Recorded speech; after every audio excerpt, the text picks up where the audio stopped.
So ಇಲ್ಲಿ ಹುರುಳಿಕಾಳನ್ನ ನಾನು ಮೊಳಕೆ ಕಟ್ಟಿದ್ದೀನಿ. ಸೊ ಅದನ್ನು ತೊಗೊಂಡಿದ್ದೀನಿ. ಅದ್ರ ಜೊತೆಗೆ ಬೆಸ್ಟ್ ಕಾಂಬಿನೇಷನ್ ಅಂತಂದರೆ ಈ ಹಲಸಿನ ಬೀಜ.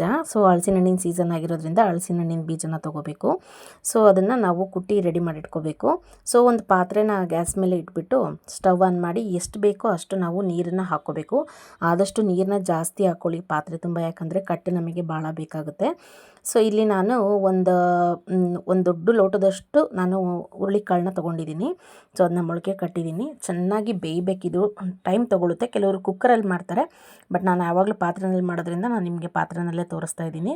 ಸೊ ಈ ಥರ ಮಾಡೋದ್ರಿಂದ ಟೇಸ್ಟ್ ತುಂಬಾ ಚೆನ್ನಾಗಿರುತ್ತೆ, ಕಟ್ಟೂ ಚೆನ್ನಾಗಿ ಬಿಟ್ಕೊಳ್ಳುತ್ತೆ.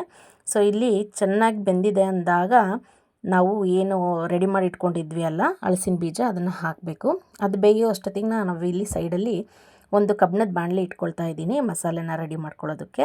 ಈ ಕಬ್ಬಿಣದ ಬಾಣಲಿಗೆ ನಾನು ಒಂದು ಈರುಳ್ಳಿ, ಒಂದು ನಾಟಿ ಬೆಳ್ಳುಳ್ಳಿನ ಹಾಕ್ಕೊಂಡಿದ್ದೀನಿ, ಒಂದು 5ರಿಂದ 10 ಬ್ಯಾಡಗಿ ಮೆಣಸಿನ್ಕಾಯಿನ ತೊಗೊಂಡಿದ್ದೀನಿ. ಸೊ ಸ್ವಲ್ಪ 1 ಟೇಬಲ್ ಸ್ಪೂನ್ ಆಗುವಷ್ಟು ಆಯಿಲ್ನ ಹಾಕ್ತಾಯಿದ್ದೀನಿ. ಚೆನ್ನಾಗಿ ಹುರ್ಕೋಬೇಕು ಇದನ್ನು. ಸೊ ಹುರ್ಕೊಂಡ ನಂತರ ಇಲ್ಲಿ ನಾವು ಮತ್ತೆ ನೋಡ್ಬೋದು ಯಾವ ಥರ ಬೇಯ್ತಾ ಇದೆ ಅಂತ ಹೇಳ್ಬಿಟ್ಟು.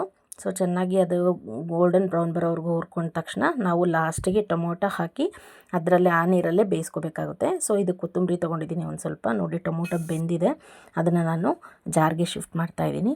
ಸೊ ಇಲ್ಲೇನು ನಾವು ಹುರಿದಿಟ್ಕೊಂಡಿದ್ವಿ ಅಲ್ವಾ, ಆ ಪದಾರ್ಥ ಎಲ್ಲನೂ ಕೂಡ ಹಾಕ್ಕೋಬೇಕು. ಸ್ವಲ್ಪ ಅದಕ್ಕೆ ಕರಿಬೇವು ಹಾಕ್ಕೋಬೇಕು. ಸೊ ಕರಿಬೇವು ಹಾಕೋದ್ರಿಂದ ಟೇಸ್ಟ್ ಕೂಡ ತುಂಬ ಚೆನ್ನಾಗಿ ಎನ್ಹಾನ್ಸ್ ಆಗುತ್ತೆ. ಸೊ ಈ ಥರ ಹಾಕ್ಕೊಂಡ ನಂತರ ನಾವು ಸ್ವಲ್ಪ ಕೊತ್ತಂಬರಿ, ಸ್ವಲ್ಪ ಏನು ನಾವು ಕಾಳು ಬೆಂದಿರುತ್ತಲ್ವ ಅದರದ್ದು ಒಂದು ಸಣ್ಣ ಸೌಟಲ್ಲಿ ಕಾಳನ್ನ ಬೆಂದಿರೋಂಥ ಕಾಳನ್ನ ಹಾಕ್ಕೋಬೇಕು. ಅದ್ರ ಜೊತೆಗೆ ಸ್ವಲ್ಪ ಹಸಿ ಕೊಬ್ಬರಿನ ಹಾಕ್ಕೋಬೇಕಾಗುತ್ತೆ. ಹಸಿ ಕೊಬ್ಬರಿ ಹಾಕ್ಕೊಳ್ಳೋದ್ರಿಂದನೂ ಕೂಡ ಸಾರು ತುಂಬ ಚೆನ್ನಾಗಿ ಟೇಸ್ಟಾಗಿ ಬರುತ್ತೆ.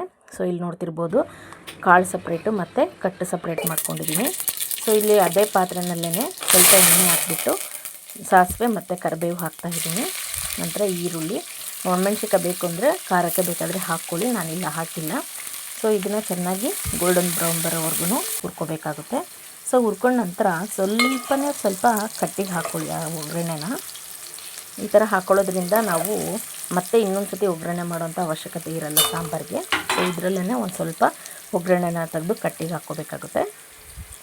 ನಂತರ ಕಾಳನ್ನ ನಾವು ಬೇಯಿಸಿದ್ದೀವಲ್ಲ ಅದನ್ನು ಇದಕ್ಕೆ ಶಿಫ್ಟ್ ಮಾಡಿಕೊಂಡು ಚೆನ್ನಾಗಿ ಒಂದು ಸತಿ ಮಿಕ್ಸ್ ಮಾಡಿಬಿಟ್ಟು ಅದಕ್ಕೆ ಇನ್ನೊಂದು ಸ್ವಲ್ಪ ಹಸಿ ಕೊಬ್ಬರಿನ ಹಾಕ್ಕೊಂಡು ಮಿಕ್ಸ್ ಮಾಡಬೇಕಾಗುತ್ತೆ. ಸೊ ಇಲ್ಲೊಂದು ನಾನು ನಿಮಗೆ ಸೀಕ್ರೆಟ್ ಇಂಗ್ರೀಡಿಯೆಂಟ್ನ ಹಾಕ್ತಾಯಿದ್ದೀನಿ, ಕಾಳು ತುಂಬ ಟೇಸ್ಟಾಗಿ ಬರಬೇಕು ಅಂತಂದರೆ. ಅದೇನಪ್ಪ ಅಂತಂದರೆ ನೋಡಿ ಈ ಥರ ಆಗಿದೆ. ಸೊ ಇವಾಗ ನಾವು ಏನು ಖಾರ ರುಬ್ಬಿಟ್ಕೊಂಡಿದ್ದೀವಿ ಅಲ್ವಾ, ಆ ಖಾರದ ಒಂದು ಸಣ್ಣ ಟೇಬಲ್ ಸ್ಪೂನಷ್ಟು ಖಾರನ, ಹಸಿ ಖಾರನ ಈಗ ಈ ಕಾಳಿನ ಜೊತೆ ಮಿಕ್ಸ್ ಮಾಡಿಬಿಟ್ಟು 1 ನಿಮಿಷ ಫ್ರೈ ಮಾಡ್ಕೊಳ್ಳಿ. ಅದಾದ ನಂತರ ಉಳಿದಿರೋಂತಹ ಮಸಾಲೆನ ಈ ಕಟ್ಟೊಳಗಡೆ ಹಾಕಿಬಿಟ್ಟು ಚೆನ್ನಾಗಿ ಮಿಕ್ಸ್ ಮಾಡ್ಕೊಳ್ಳಿ. ಜಾರಲ್ಲಿರೋದಷ್ಟನ್ನು ಕೂಡ ಈ ಕಟ್ಟಿಗೆ ಹಾಕಿ ಮಿಕ್ಸ್ ಮಾಡ್ಕೊಳ್ಳಿ. ಲಾಸ್ಟ್ನೇದಾಗಿ ಹುಣಸೆ ಹುಳಿನ ನಾವು ಒಂದು ಅರ್ಧ ನಿಂಬೆಹಣ್ಣಿನ ಗಾತ್ರದಷ್ಟು ಹುಣಸೆ ಹುಳಿನ ಇದಕ್ಕೆ ಮಿಕ್ಸ್ ಮಾಡಬೇಕಾಗುತ್ತೆ. ನಂತರ ಚೆನ್ನಾಗಿ ಕುದಿಸ್ಬೇಕು. 2 ಕುದಿ ಬರೋವರೆಗೂ ಕೂಡ ಇದನ್ನು ಈ ಖಾರದ ಹಸಿ ವಾಸನೆ ಎಲ್ಲ ಹೋಗಬೇಕು, ಅಲ್ಲಿವರೆಗೂ ನಾವು ಇದನ್ನು ಚೆನ್ನಾಗಿ ಬೇಯಿಸ್ಕೋಬೇಕು ಸಾರನ್ನ. ಸೊ ಫೈನಲಿ ನೋಡಿ ಕಾಳು ಮತ್ತು ಹುರುಳಿಕಟ್ಟಿನ ಸಾರು ರೆಡಿ ಇದೆ. ಇದಕ್ಕೆ ಬೆಸ್ಟ್ ಕಾಂಬಿನೇಷನ್ ಅಂದರೆ ಮುದ್ದೆ. ಇದ್ರ ಜೊತೆಗೆ ನೀವು ಮುದ್ದೆನೂ ಕೂಡ ಸರ್ವ್ ಮಾಡ್ಬೋದು. ನಾನಿಲ್ಲಿ ರೈಸ್ನ ಇಟ್ಟಿದ್ದೀನಿ.